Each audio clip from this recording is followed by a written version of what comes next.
What's up, herbalists? This is Mason Hutchison, and you're listening to HerbRally. Our goal for the show is to help you along your herbalist journey no matter what stage you're at.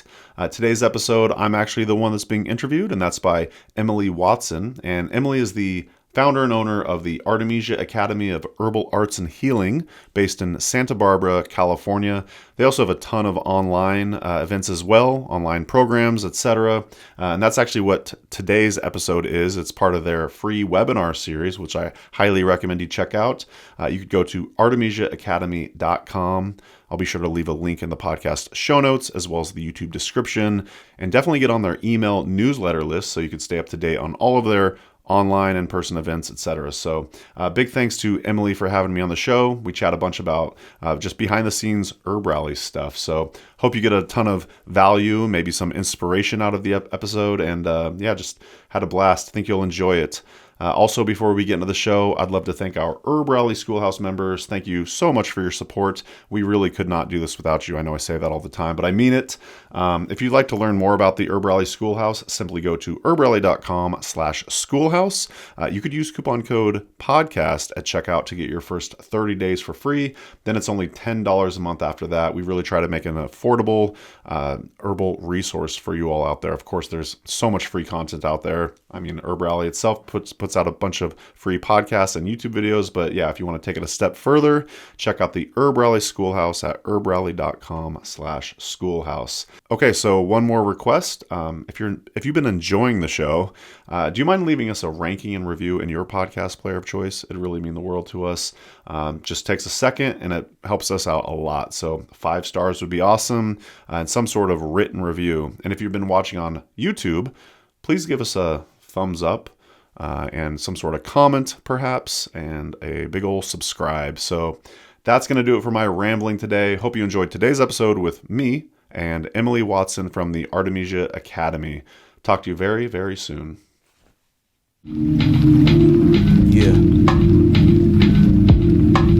Smoking herbal blends. We need some mullein and some kush, my brethren. While listening to HerbRally Podcast again. Herbalism at its finest with Mason Hutchison. Yeah.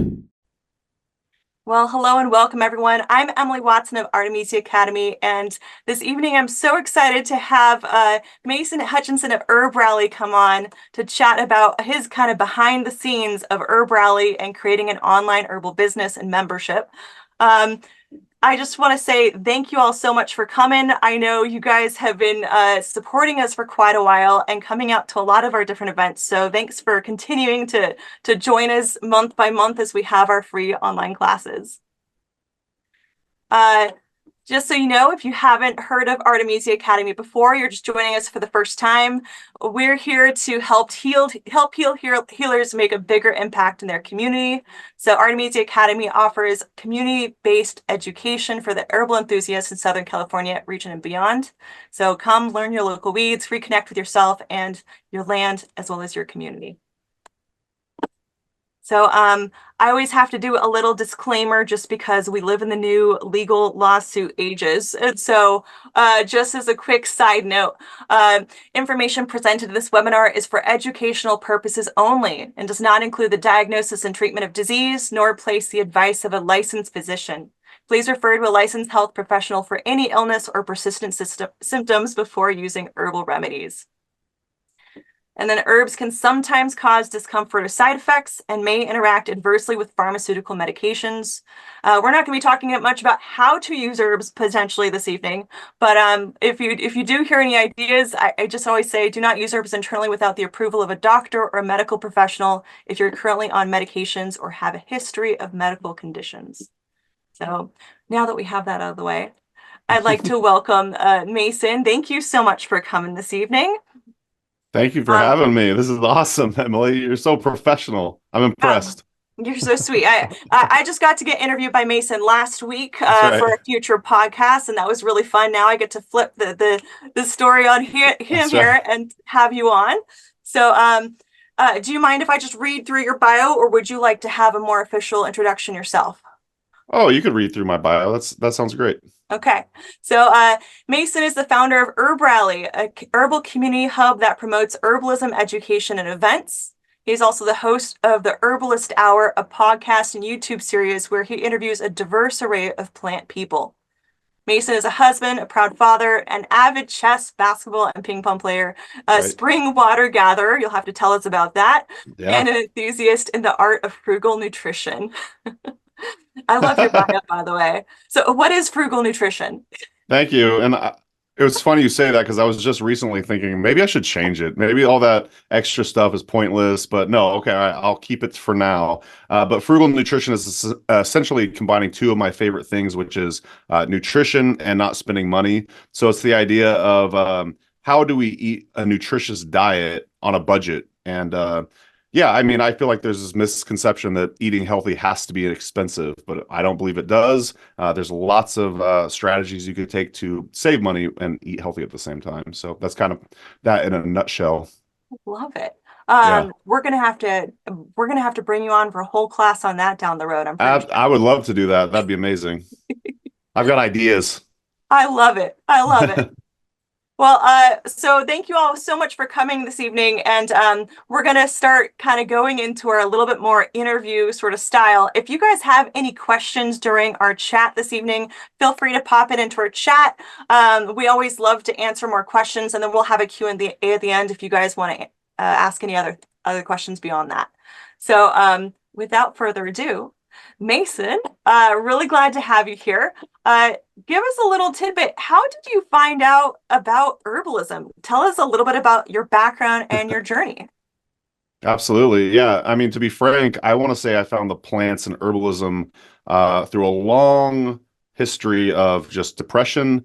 I had kind of a traumatic childhood, I would say. And through that, I would say I spent a lot of my early years, teenage years, just in a fog. And it was until about 18 that I realized, oh, what you put in your body has an effect on your mind.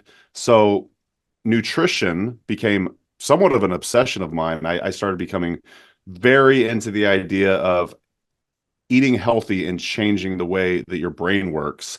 At the same token, I was also started to work out a lot. I was just kind of changing a lot of my lifestyle to really improve the way my brain worked. And I feel like herbalism kind of is an offshoot of nutrition in a lot of ways. I feel like a lot of the clinical herbalists I know kind of act as a dietitian or nutritionist in a lot of ways because it seems to go hand in hand so well together. So I remember when I was around maybe 19, I went to this natural food store called the Red Barn in Eugene, Oregon, and I saw a company. They sold bulk herbs there, and it was Mountain Rose Herbs, and they actually were just down the road in Pleasant Hill, Oregon.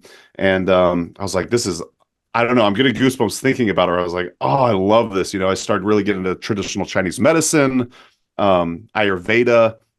I started learning about adaptogens and all those sexy herbs at the time. And yeah, I was really into like goji berries and reishi and all this other stuff. And I really felt like it balanced out a lot of the stuff I was learning in nutrition at the time. So yeah, I would just say it was like a desperate need to heal my mind is what led me to nutrition by way, herbalism by way of nutrition, if you will. That's awesome. And so I know that you eventually kind of started studying herbalism and going down the path of apprenticing with a few people. Do you mind sharing a little bit about that journey? Absolutely. Yeah. So let's see. Yeah. So I really started getting into like, say, cut and sifted dried herbs and mason jars and natural food stores around 19. You know how it is when you get into new hobbies. You're like, oh, I'll just dabble. And then you're like, oh, I'm going to buy a book. And then you buy a book and you're like, oh, that fascinates me. And then, a few years later, I'm like, shoot, I want to take a class. So I went to Lane Community College. I studied with KP Khalsa, which is so blessed. I mean, KP Khalsa is an amazing herbalist with over 50 years of experience. And he lived right there in my neighborhood, which is insane to think about. So I studied with KP Khalsa, early 20s. And then I went on a plant walk. So it just you could kind of see it like going a little bit further. I'm like, ooh, I'm going to go, what's this plant walk thing all about? Like, it's one thing to learn about in books. It's one thing to see cut and sifted dried herbs, but to see them in their natural state is quite amazing. So then I went on a plant walk, but really I would say when I went full bore with it, is when I went to the Columbines School of Botanical Studies, based in Eugene, Oregon. With I know you've had some conversations with Howie Brownstein. He's my OG herbal mentor, as I like to say, and actually his co-owner and co-teacher at the time was Stephen Yeager, who also ended up becoming one of my colleagues and coworkers for 11 years at Mountain Rose Herbs. He's in charge of the QC/QA department at a quality control department at Mountain Rose Herbs. So I really just went all in around that time when I started working at Mountain Rose Herbs and taking the Columbines School of Botanical's apprenticeship. I have more to say about that, but I've been talking a long time, so feel free. No, that's totally fine. I'm always so interested to hear people's journey because I think just like you, like a lot of us kind of dabble for a bit before we find our teachers or our, the kind of our path to get on to really learn more. Totally. And I mean, you worked at Mountain Rose Herbs, and I want to just say, coming from Southern California, Mountain Rose Herbs was like the herbal company. How did you find yourself there? What led to that? Yeah, so as I was mentioning, so I'm from Eugene, Oregon. At the time, so yeah, if you go back further, Mountain Rose actually was from Northern California. And then they migrated up to Pleasant Hill, Oregon. And I remember I was working at the hospital as a dietitian aide because I thought I was going to be a dietitian at some point. And I remember when Mountain Rose Herbs moved from Pleasant Hill to Eugene, Oregon. And this is right when my herbal juices really started flowing. I was like, I'm going to make this my life. I'm going to make this my lifestyle. I'm going to do everything that I can to be in the herbal community.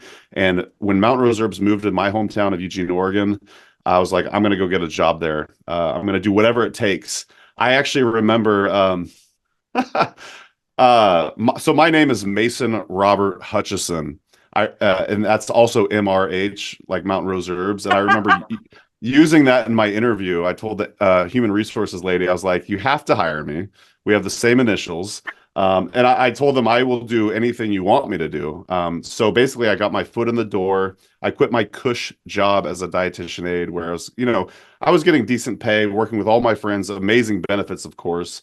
And I was just like, I have to like pursue this dream to work at this company that I love. So yeah, that's kind of how it started. I got a job in customer service at first, and then after a year, an opportunity opened up for me to where I started working in the marketing department as their events person. That's amazing. And so I know that like you apprenticed with Howie and Stephen for a bit. And was Stephen working there yet at the time? He was. Yeah. Yeah. He was an insane person working so many hours. I mean, like every weekend, evenings, I mean, he was probably working 60 hours a week between the two gigs. So, and he did that for probably a decade. Yeah. I might be exaggerating on some of this stuff, but it was something like that. And Steven's an incredibly impressive person. He has since sold his, I don't, quote unquote, share of the company. Yeah. He's no longer involved, but him and Howie are still like besties and stuff. Yeah. So, yeah. What were some of the things from your apprenticeship that really brought you forward into your career as an herbalist, and how did you start working your way towards becoming an expert in the field? Good question. Yeah, I would say it's funny to say here expert in the field, because I think, yeah, you're right. I think compared to maybe your common everyday person, I definitely am an expert. But, then when I look at all these other people, such as yourself, I don't really feel like an expert in herbalism per se. I think I'm an expert maybe in the herbal community, if you will. But yeah, I mean, I would say taking the apprenticeship allowed me to speak the language of the community that I absolutely adored and loved. I mean, when I first really got into herbalism, I was consuming so many different media. Like I remember I was listening to Learning Herbs. I had a podcast called Herb Mentor Radio, and I would listen to all the episodes on repeat sometimes. And I started building these like parasocial relationships, or whatever it's called, with all these different herbalists. And it allowed me to then, when I became the events person for Mountain Rose Herbs, to go to these conferences and actually use the same language that these folks were using.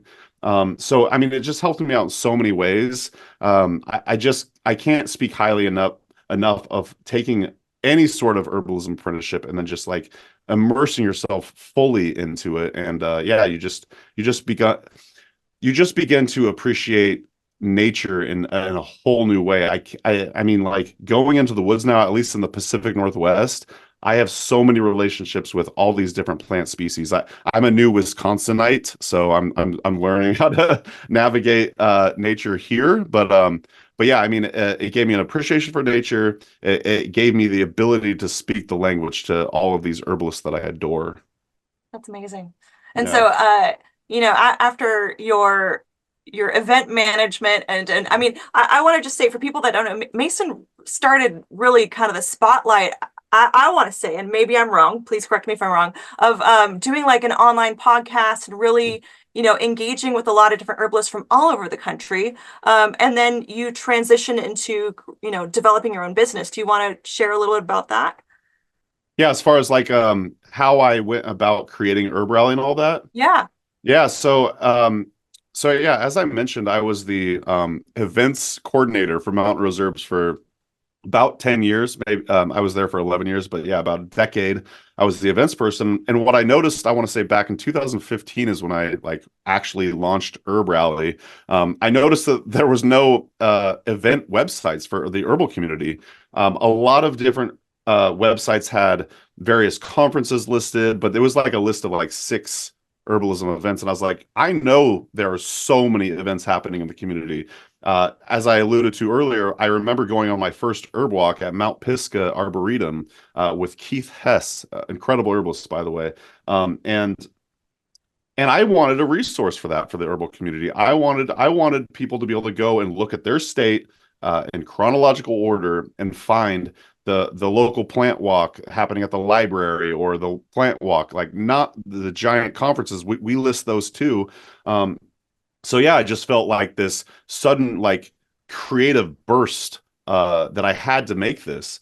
It's like you create what you want to see exist in the world, and so yeah, I was like, the other funny thing is the idea lived in my head forever. I don't know if this happens for you, Emily, but like I literally had HerbRally in my head for probably 12 months, and I didn't pull the trigger because I was frankly scared.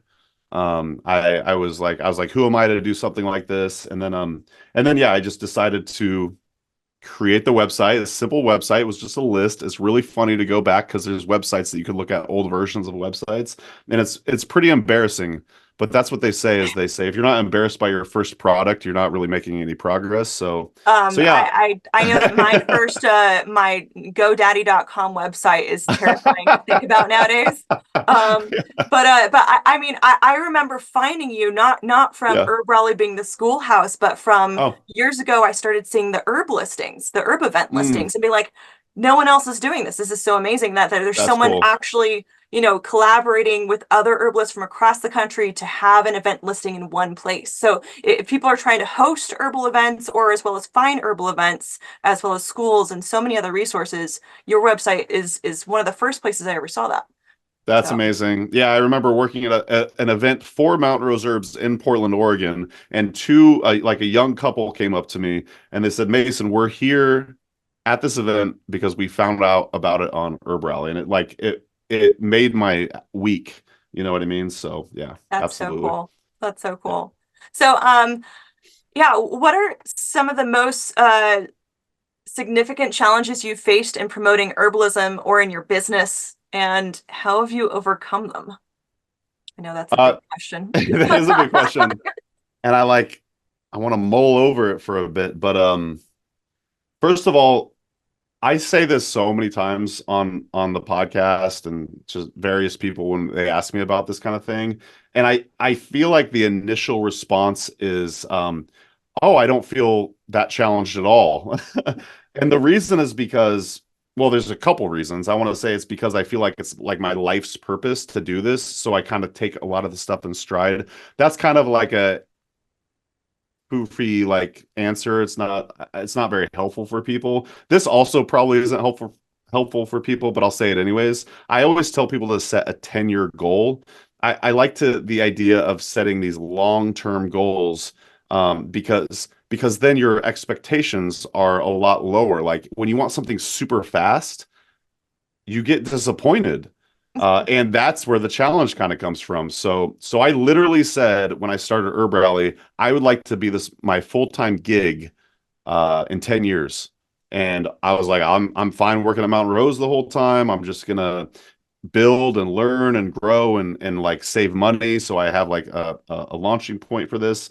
So yeah, I would say like those are my couple froofy answers. I don't know if I'm what I'm saying right there with that word, but but really like I love the 10-year goal. I don't know if you have something to say about that, Emily. No, I do a lot of goal setting myself. Yeah. I think one of my biggest learning points is that most of my 1 year goals should be 1 to 5 year goals, or sorry, Oh yeah. 5 to 10 year goals. Yeah, So I've had to learn to stretch things out, totally.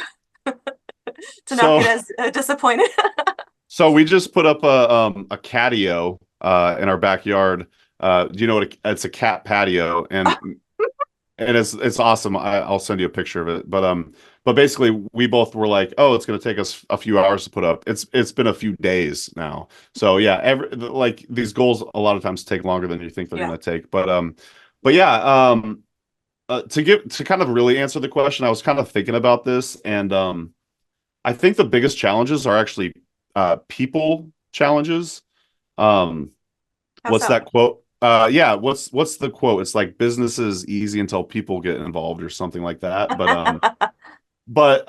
I think I have a tendency to be like a people pleaser. And I'm learning to deal with conflict and stuff like that. So if I have a negative interaction with somebody, it it, it's very difficult for me. And so sometimes I have a like a back and forth via email with somebody and I don't think it went very well. It kind of just ruins my day and I overthink about it and stuff like that. So as far as challenges and things that I've had to overcome, that's one thing I do like about business is you really have to face a lot of this stuff and just like grow as a human. So yeah, as far as the biggest challenges, I would say like certain negative interactions that I have with people where I have to like reevaluate and yeah, that's just a challenging thing for me because I I know. want I want everyone to like me, you know, and it's a Well, bummer when they don't. when we're people pleasers, it's really hard to please everybody. That's Right. always the problem. But Yeah. I know in our last chat we talked a lot about boundaries and that development as a professional, as a business owner, and that's such a big thing. I think of what you're talking about is learning how to have those boundaries. And Absolutely. I definitely know in my business that's it's been a big learning point too. So Yeah. absolutely. Uh, Yep. how do you source and select teachers and experts who contribute to HerbRally? And actually, before I get there, do you mind giving people a little bit more of like an overview of like what is HerbRally? What is it turned into? What's your membership? Your Totally. schoolhouse? Yeah, absolutely. So basically, HerbRally started as an events board, and we do list them. We have a all events page. It's herbally.com/events. And basically it just lists it chronologically. Everything that I find out about via newsletters or people submit their events, I list it there. And it just lists it by month in chronological order. Then we actually break it down by state too. There are definitely some states that in the past 7 or 8 years, shoot, we're going on 9 years. I've never listed before. So please, if you're living in one of those states, submit events if you know about them. So yeah, it started as events. We also have a podcast with technically over like 779 episodes. Amazing. Now granted, a lot of those are like some of those are like a minute long or 2 minutes long or whatever, but a lot of them are 1, 2, even 3 hours long. So there's an incredible amount of stuff on the podcast. We have a YouTube channel also with over 430 videos, something like that.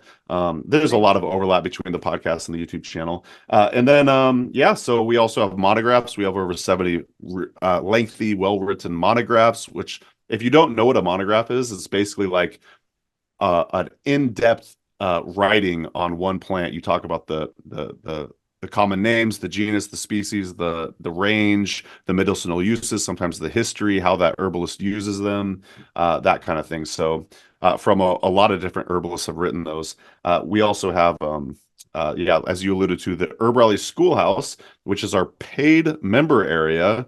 And it's funny because I'm trying to like sell myself more, but a lot of times I'm just like literally the way I view the HerbRally Schoolhouse is if people have been getting value out of HerbRally over the years and they have the means and they want to to support, that's like how you do it. But yes, inside of the HerbRally Schoolhouse membership area, there's it's growing every month, but there's, I want to say, 60 plus classes in there with around 30 plus teachers. We also, in my bio, it says frugal nutrition. We have a free class called the Art of Frugal Nutrition, which is also growing. And yeah, there's like 6 classes in there as well. 6 modules. Our latest module is over 3 hours long with Bridget Doherty on nourishing herbal infusions. So Nice. yeah, I mean, it's just this ever expanding, growing website with and podcast and YouTube channel with lots of stuff going on. So that's kind of it. Yeah. So how did you start getting into the schoolhouse and Mhm. developing a membership, and also how did you start figuring out who you wanted to bring on? Wow, that's a good question. So the reason we started it, it's really it's really funny. So me and my wife Amanda and I, so she's now co-owner of HerbRally, and after maybe a year or so after we got married, we decided that HerbRally was able to fund us leaving Mountain Rose Herbs because she was the photographer and graphics person at Mountain Rose Herbs, and so it was really funny. So when we quit Mountain Rose Herbs to pursue HerbRally full time, uh, we didn't even have the schoolhouse, and we were like, because we were getting money through advertising and that kind of thing, affiliate sales and that kind of stuff, and we were like, we should probably have like something that people buy.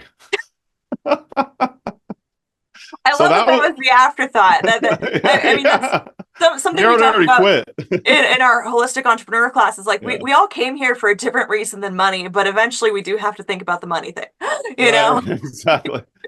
So again, like I'm still trying to like sell it, like, oh, there's all these benefits to being a member and stuff like that. But yeah, we make it so cheap. Like, yeah, we're just trying to yeah, like have some sort of business model where there's actual money coming in outside of these other areas. But oh, the other part of the question was how do I choose teachers? Is Yeah. that yeah.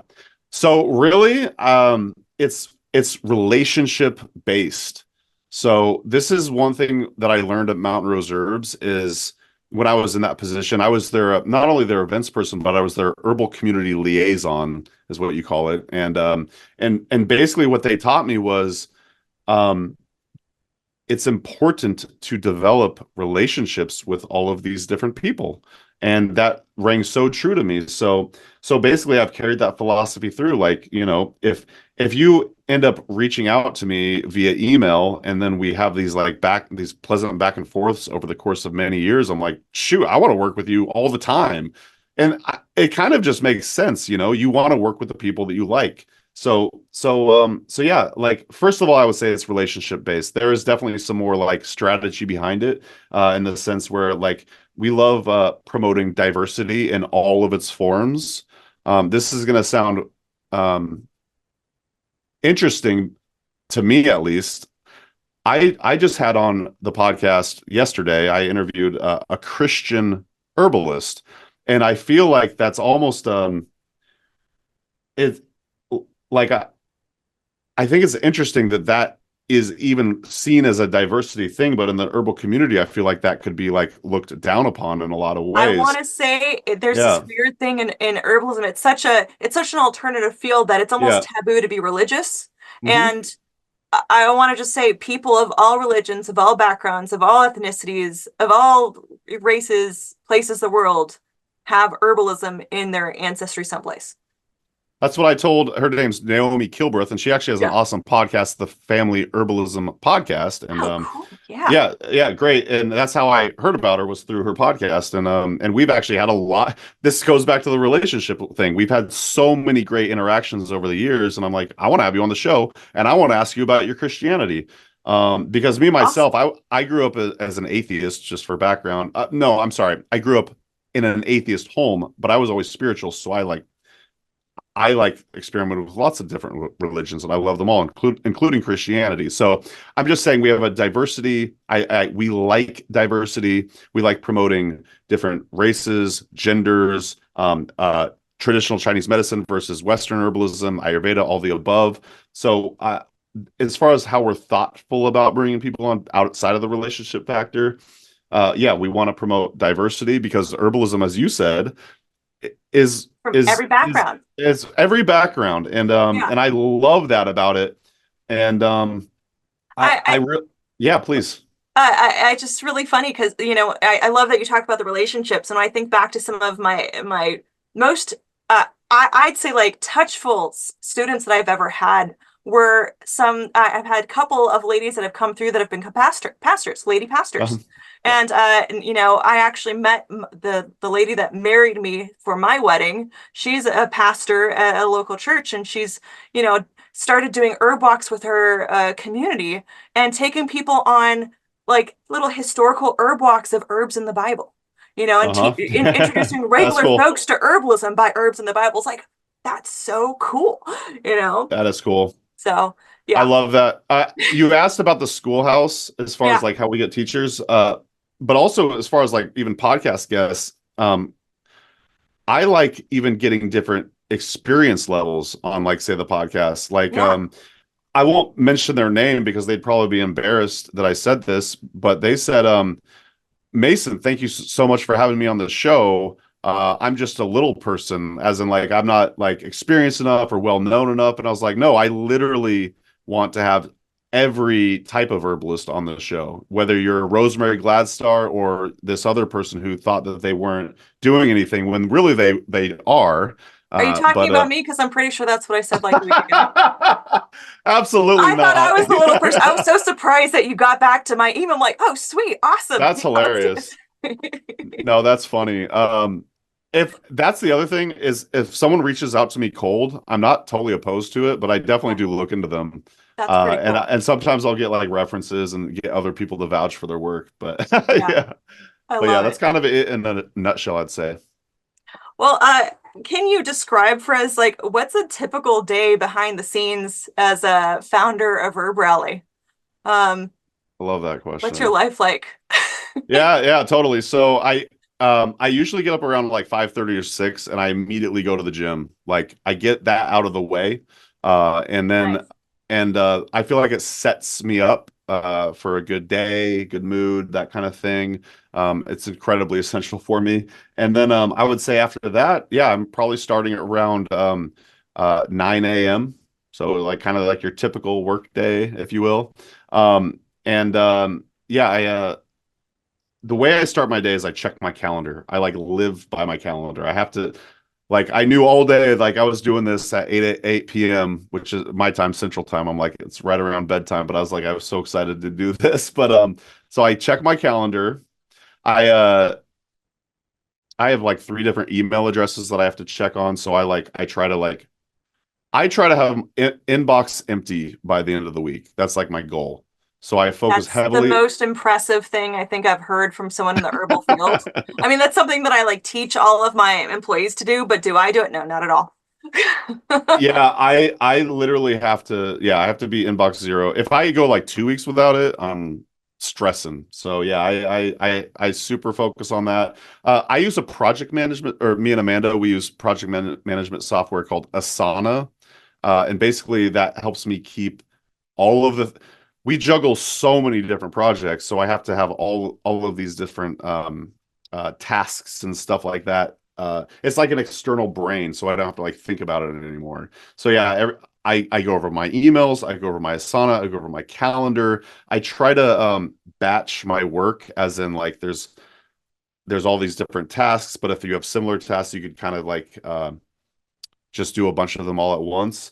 But yeah, as far as like the actual stuff that I do, it's a lot of email, it's a lot of podcast editing, it's a lot of video editing, it's a lot of yeah, just admin stuff. I do all the accounting. We have an accountant, but yeah, it's just a lot of that kind of stuff. It sounds It's like not it's the typical behind the scenes of most businesses of we actually do a lot of paperwork, but we occasionally get to do really cool stuff. right. Just like before, like we'd get when I worked at Mountain Reserves, when people were like, Mason, you got the best job. And a lot of people would think we were just like running through fields of lavender the whole time. And I'm like, that's not what it's like. So yeah, I it's a love lot of it. I it's love it. ironically a lot behind the computer. I do take walk breaks. I'm an avid walker, And I also have a self-care checklist. So I try to complete everything on my self-care checklist by the end of the day. Oh, right. We were going to talk about self-care, and we're going to do that next Yeah. time because I Yeah. can't wait to show off What's my on your self. self-care checklist? I want to know. Yeah, I got it right here. So let me read some of the things that I do. And my goal is to have everything checked off by the end of the day. And it sounds so kind of counterintuitive that you would have a checklist. Like it's very like I yeah, it's think like I need a checklist self-care. to stay on top of things. So, So it includes like various gym stuff, stretching. So I try to stretch well, I do stretch every day. I got sauna on there, which I go to when I go to the gym, I do the sauna. Prayer, that's like gratitude practice essentially.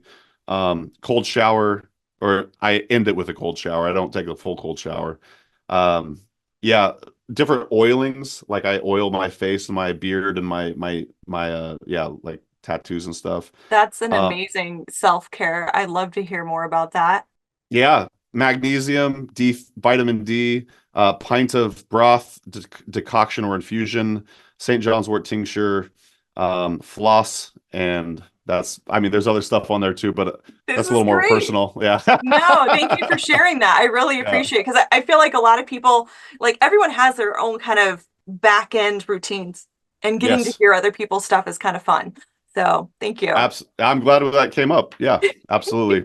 Uh, One last tool that I'll share that I use during self-care is I use a thing called streaks. And basically you enter in these different things that you want to accomplish in the week, and you try to get a long streak on them. And basically, for instance, like what's on there? There's a lot. Oh, Duolingo, for instance. I want Yeah. to do Duolingo, that kind of thing. So yeah, that helps keep me in check also. So I'm kind of like have you heard of a blue vervain type person? The person who has lists for lists for lists. I Uh-huh. like blue vervain is like my herb. It like calms me down. So I think I might be that type of person. you I'm might very be, yeah. Virgo. I have charts and charts and charts, but lists too. Yeah, So yeah. exactly. I got a couple last questions, and then we're gonna, kind of open it up to the bigger Sure. group here. One is, what advice would you give to someone who's interested in pursuing a career in herbalism or deepening their knowledge? Yeah, so I love that question. And basically I would say I think that it's really important to take an apprenticeship of some sort. If it has to be online, uh, great. But I highly recommend in-person apprenticeships. But kind of before all that, I think that you should go deep within yourself and find what actual type of herbalist do you want to be. I think that's like the very first thing that you have to do. I think that when I finally had that vision of what I wanted my role to be, my life just got so easy. I started breaking it down. I started seeing the end goal, and then I was able to create goals based around that, like little tiny goals, you know. So I think that there's so many different ways to be an herbalist in this world. Yeah. Clinical, do what I do what you do. I mean, herb farmer, herb sourcer, I mean, instructor, like there's so many ways to be an herbalist in this world. And I think that you have to find out what you actually want to do if that's what you want to do. I mean, if you're here watching this, that's probably what you want to do. And when I became like crystal clear on it, I think that you should then create an audacious goal around that, break it down and figure out the steps to then pursue that. And yes, I absolutely think that then what you do is you find the teacher that you're drawn to, that speaks to you, and you learn everything that you can. And then when you learned everything you could from that teacher, you might take another apprenticeship. I did. And then you just continue the learning, and you continue taking every step that you can towards that goal. And I promise you, you will get there. No matter what your goal is, you will get there. Because if someone like me can do what I'm doing now. I was so scared shitless to do stuff like this, like not too long ago. And now I'm doing this stuff. And yeah, it's amazing what you can do if you set your mind towards it and then just continuously work towards it. I love that. Thank you for Yeah. that really Yeah. inspiring nugget. I appreciate it a lot. So I'm happy to, yeah, I feel weird like getting all rah and stuff. It's not no, like what no, I I think that usually like was to do, perfect but on yeah, point. I think it thank is you. about finding your mentors and your teachers and finding, finding your path. And some people figure out their path right away and know where they want to go. And some people have to go through a lot of sideways places before they're Yeah. like, oh, that's the thing. So yeah, I think that's a great approach. Absolutely. Okay, There's a last question. Sorry, go ahead. Yeah, there's a lot of ways too that you could find an instructor, which is why a lot of times I'll recommend go to an herb conference. Like you will discover so many people, and you'll be like, I have to study with that person. Like I found my school just because of the proximity, and I was very lucky to be right next to Howie Brownstein. But yeah, if you go to an herb conference, you're gonna find teachers that you absolutely vibe with. So, but that's Absolutely. the last thing I'll say about that. But yes, please. Absolutely. Okay, Yeah. my last question is kind of like what's coming up down Hmm. the road for HerbRally? What's your future ideas for the platform or what you guys have cooking?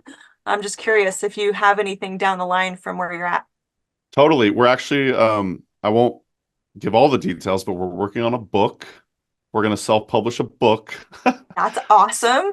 That's the other fun thing about being doing like business stuff, because sometimes some of these projects are almost more like you want to do it just to flex that like or like scratch that creative itch that you have. So the book is very much in line with that. Same with like we're also going to create like a couple random herbal products. I've never really had an herbal product. And again, like I'm like, I don't think we're gonna try to make this some like big brand, but really we just want to do it because it's fun. Like we want to sell some fire cider at a local like farmers market or something like that. So Awesome. we're gonna do a book. We're gonna do a couple products. Uh, I'll share the name here. I haven't shared it yet. We're gonna call it Golden Hour Apothecary because Amanda's a photographer and her favorite time of day is golden hour. So yeah, That's that beautiful. that'll be really fun. And other than that, really, it's just continue to grow the different, get more, publish more podcasts, publish more YouTube videos, publish more schoolhouse classes. Just continue to grow it. Also, the art of frugal nutrition. I need to.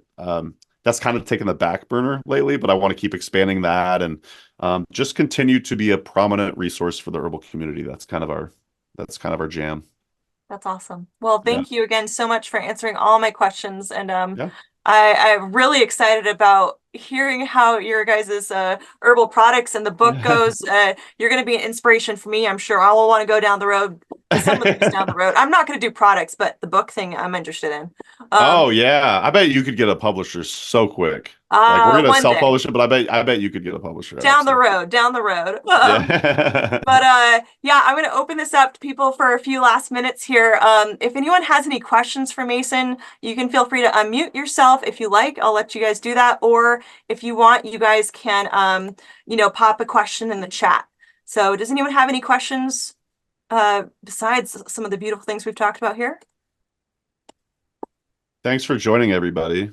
That was a lot of fun. Yeah. Let's see here.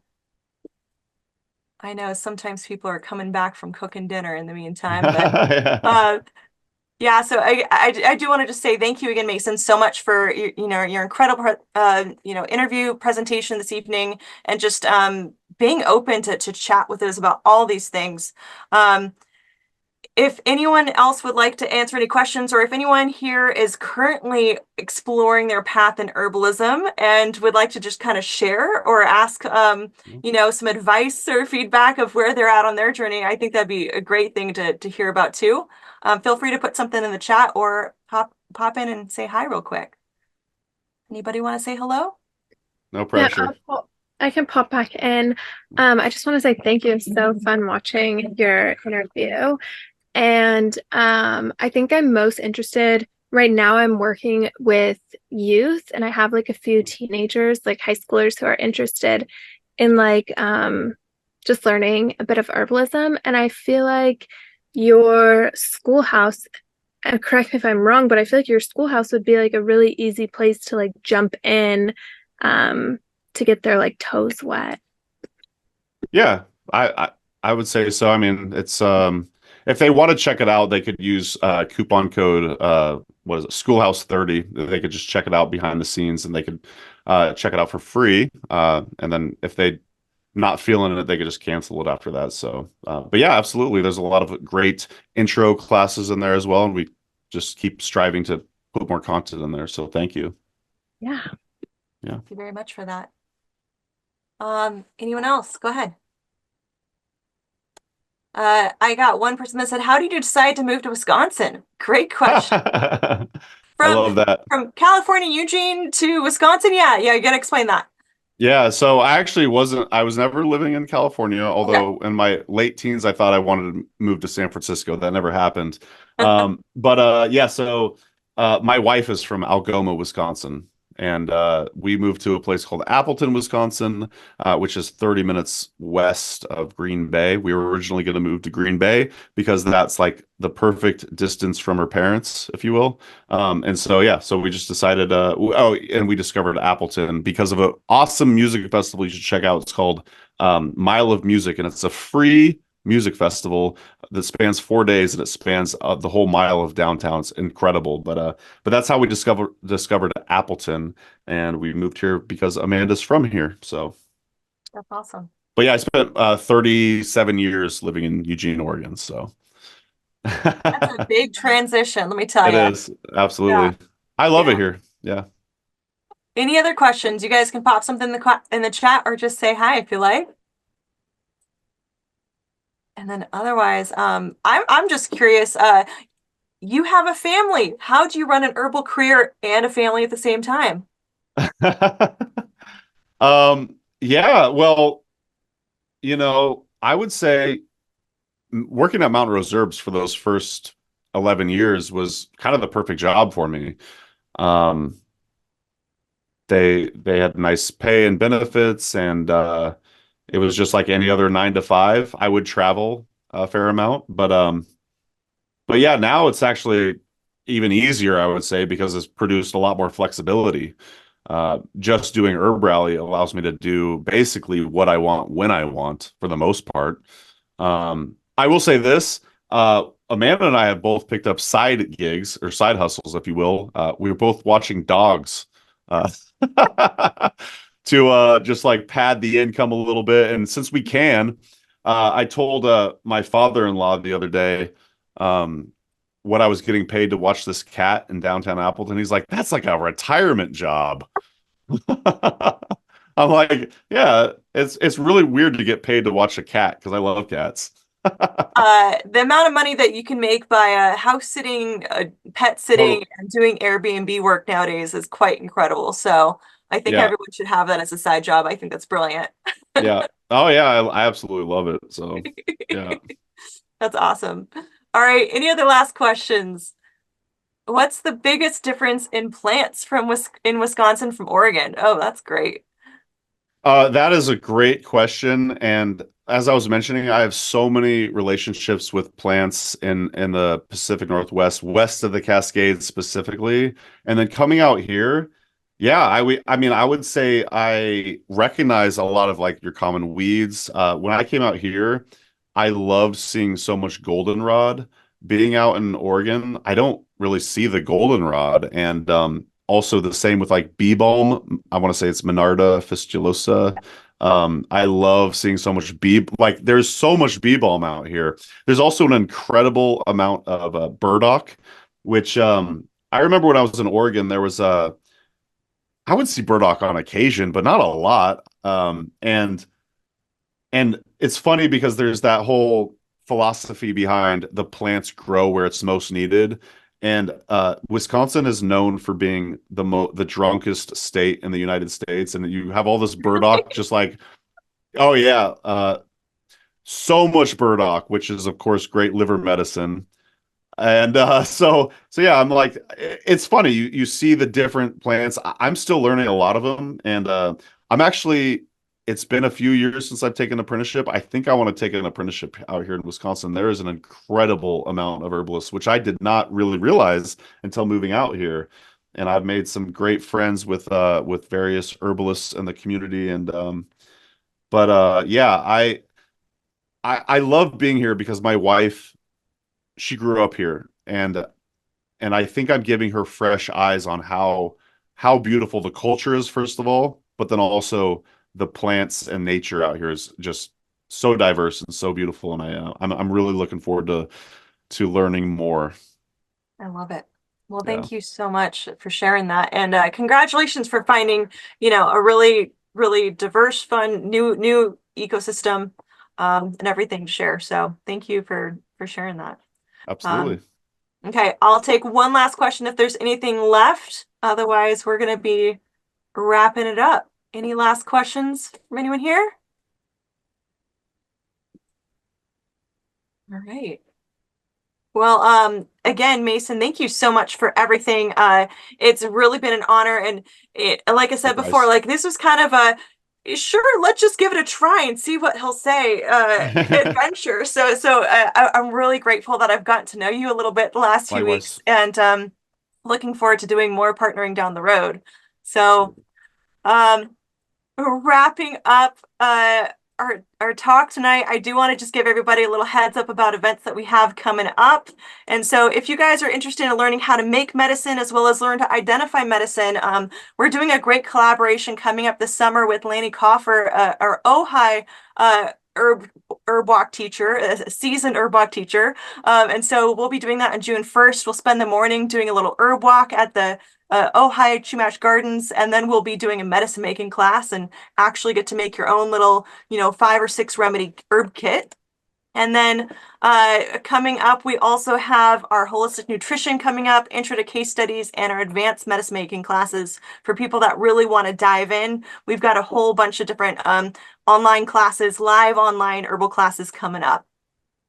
And then in general, if anybody wants to follow us, please join us on Instagram. We're here sharing lots of recipes, how-tos, behind the scenes. We've got lots of field identification Instagrams going on, you name it. Lots of fun stuff. And in general, you guys can find us at www.artemisiaacademy.com. You can email us at info@artemisiaacademy.com or find us online at Instagram and Facebook as well. So thank you again so much for coming, you guys. Thank you, Mason, so much for sharing your knowledge, your wisdom, and your journey with us this evening. And looking forward to talking a lot more. So Thank you so much for having me. And again, thanks to everybody who showed up live. Really appreciate it. And also wanted to say Lanny Coffer has been on the Herbalist Hour. I love that guy. So yeah, what an incredible human. He's also a musician, and yeah, what a neat dude. So you're in for a treat. We're in for a treat. Absolutely. Yeah. And he just told me today, he just announced it to me privately, but I know it's coming. There's going to be another Ojai Herbal Symposium, you guys, next year. So check that out. It's going to be exciting. So, all right. Well, thank you guys so much for coming, and hope you guys have a great evening. Okay. Thanks, everybody. Take care, you guys. Bye-bye. Bye.